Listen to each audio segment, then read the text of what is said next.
Hey guys, I got a super quick tip on this Nissan, but this doesn't just apply to this vehicle, it applies to any of these vehicles with these stamped steel lower control arms. If you look at the amount of material that ball joint is pressed into, is not very much. If you see on this one right here, there is a gap. So don't just be mindful of, can I get the light there? Don't just be mindful of if it's got play or not.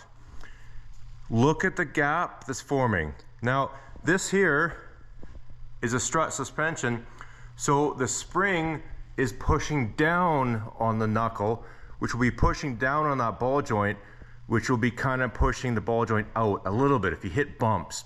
If the spring were on that lower control arm, then there's no way that ball joint could ever come out. But if you look at that gap, now if we go over to the other side, okay, back. Just had the customer pop in. Not sure where I left off, but hopefully you can make this work.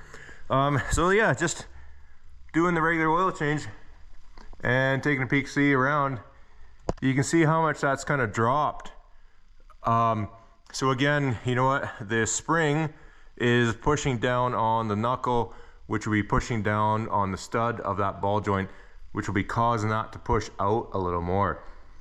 And you know, on these stamped steel control arms, especially this particular one, you see how little room there is, right? That ball joint's pressed into. I do not like, get you above there a little bit. It's even recessed a little bit. So that's really only got 3/16 of an inch that's actually holding that ball joint, possibly even less, because there is a little bit of a taper. So that might only be 1/8 of an inch really clamping down on that ball joint of a press fit. That's not much at all. I don't like changing these ball joints. If I get a bad ball joint on something like this, it's getting the whole arm. If they have a little more of a well for that ball joint to go into, then I will change them on stamped steel control arms. What I like to do is I'll put the Permatex Sleeve Retainer, that's the green stuff, around it as a little extra oomph to kind of hold her in there, because I don't want that thing falling out. Now, if that falls out, it's not going to just immediately separate and, you know, you're going to lose control of everything. It will still be tied together. The control arm will bounce, will jump up into the stud area. It will throw off your camber caster. You will lose a bit of maneuverability. You'll have enough time to kind of pull over to the side of the road. You know, you will know when that happens. You'll hit a big bump and then all of a sudden everything will be kind of screwy. But if you were to continue driving, that eventually would rip that stud right out of that ball joint. Then the whole thing would go flying and bad things would happen. So it's not an immediate danger, but yes, definitely needs to be addressed sooner than later. So the only thing that we do for these is it's getting a whole new control arm, and I'd rather let me open this up 1 second. Okay, so we got our control arm out of the box. Now this is a economy brand, but you know what? I'd rather put an economy brand in than try to push a ball joint into that crusty old arm. Does this one have more? Let me get that light. That one might have a little tiny bit more to kind of hold it than the other one, but even still, I'd feel much better about putting this in than leaving that or attempting to press something in. Oh yeah, that new arm definitely has more meat for that ball joint than this thing does. That's horrible, actually. That would scare me driving this thing. So just wanted to pass that on, wanted to kind of make aware of it. Yeah, keep an eye out for that. It's not just a matter of whether the ball joint has play or not. Also, I will say, if you are going to press a ball joint into something like that, and say you feel like it's not enough and you want to put a couple tack welds on it, I would advise against that, just because a lot of these ball joints, have nylon style bushings, the kind of self-lubricating style, right? Well, what happens when you weld stuff? You dump a lot of heat into things. You can melt stuff like those nylon bushings inside the actual ball joint itself. So, you know, you can take life out of it. So if it doesn't fit good, say you get a lot of these factory control arms, you try and get a replacement ball joint and it doesn't fit in there very good. Or if you get this kind of situation, it just doesn't feel comfortable, you know what, get something that works rather than trying to make it work, so to speak, because that's an important part. Anyways, just want to pass that on, make you aware of it, because you don't see that too often, thankfully. So hopefully this might help you out along the way, save you a major headache.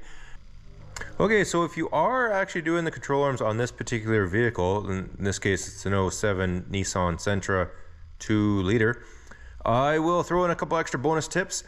Like always, you know, anytime you're doing anything like this, you got a knuckle when you're fighting front end suspension components. You know what, these things can be heavy. If you go to slip it into the CV axle and say it's fighting you the angles, you can't quite get it in, oh man, it can get heavy real quick. So I love having, you know, a cart like this. I put it, it's a good height, put a couple of blocks of wood underneath there so I can rest everything on here. This control arm, this style mount, let me show you on the new one.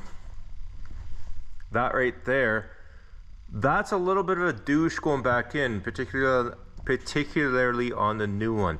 The angle of that bracket on a new control arm with a new bushing will be more of an angle than this guy right here. So the old one will be twisted a little bit.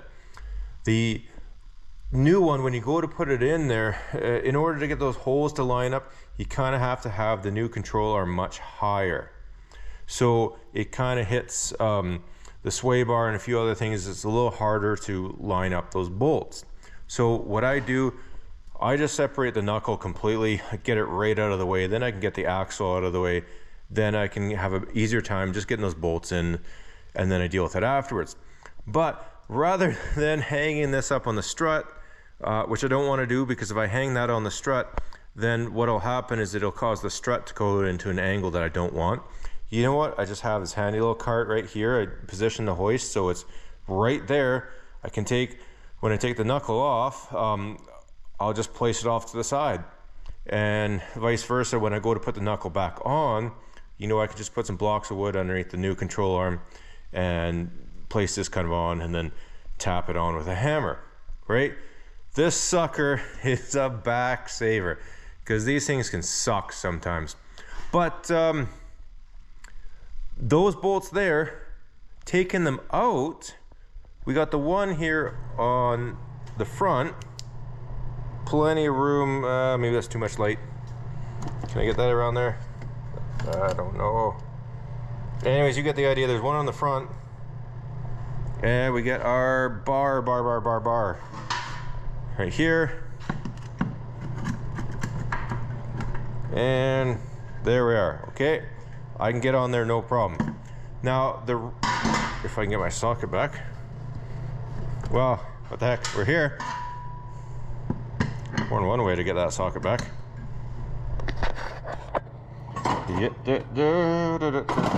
Come on. Oh my. One second.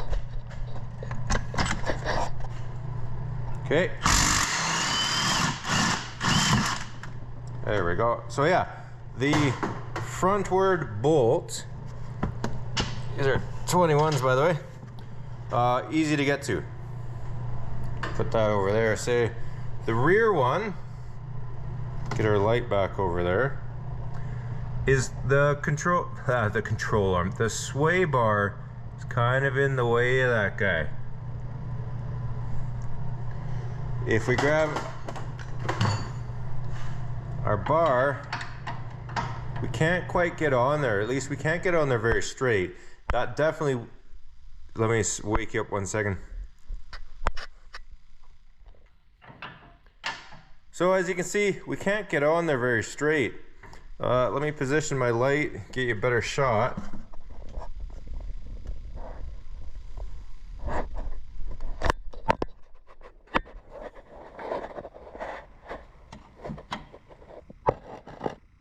Okay, can you see that at all? Maybe that's a better shot. There we go.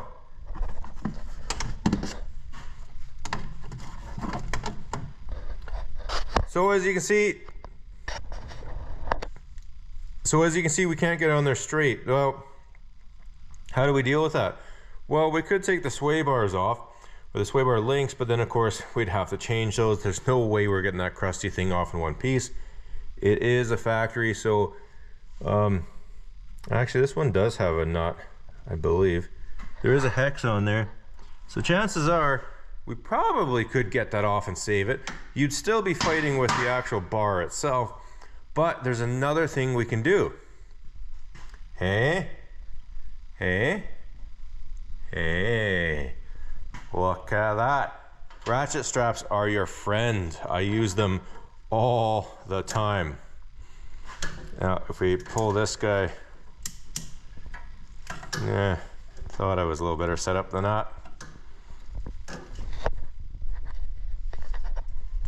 Come on. There we go. Shaking you all over the place. Oh no, I just lost it. Let me set you down for a second.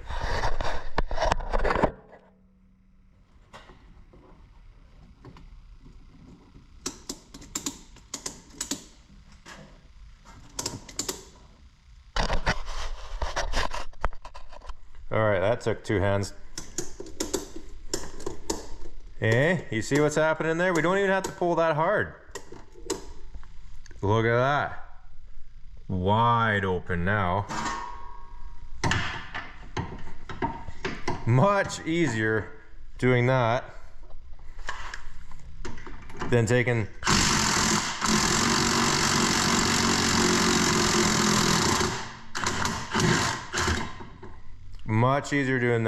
that sway bar out.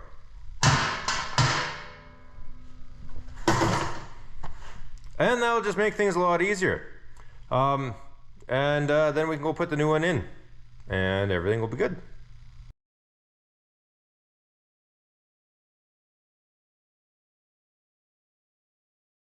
I just wanted to mention a couple things. If you are doing these kind of control arms, you know what, ratchet straps, because that bar is in the way, it's really annoying. This knuckle gets in the way, the strut. When I tried doing it without separating the knuckle, because normally you don't have to, the strut kept kind of falling in the way, and just everything was getting in the way of this job. So I decided, you know what, let's peel it out, get it out of the way, get my handy table there so I don't have to hold anything. Yeah, because you definitely want to line things up. At the very least, definitely, if you're doing any of these jobs, make sure if you're not separating the knuckle from the strut, make sure that you separate the CV axle and make sure it's really loose. Don't just hammer it in and then assume it's good, because what'll happen on you is it'll kind of slide its way back into the hub when you're kind of hammering on various things and whatnot, and it will solidify itself in there. So then when you go to move this out of the way, you pop that inner joint out. Now, most of the time, if you pop out the inner joint, you can just fiddle with your CV axle and you can get it to pop back in, no problem. Every now and then you will come across one that no matter how much you screw with it, it just will not pop back in. So I always make a good habit of anytime I'm kind of doing anything that's going to involve separating the strut or the bottom of the knuckle, if I'm pulling this out more than it's supposed to be, I always separate that CV axle, spray it with lots of lube to make sure it's nice and free, because you know what, I don't like dicking with that. Anyways, as bonus material, kind of wanted to mention some of this stuff in case you were doing one of these. Lots of little tips and tricks to make your job easier, because at the end of the day, that's all that matters. Anyways, as always, just want to say thanks for watching. We'll catch you on the next one, and bye for now.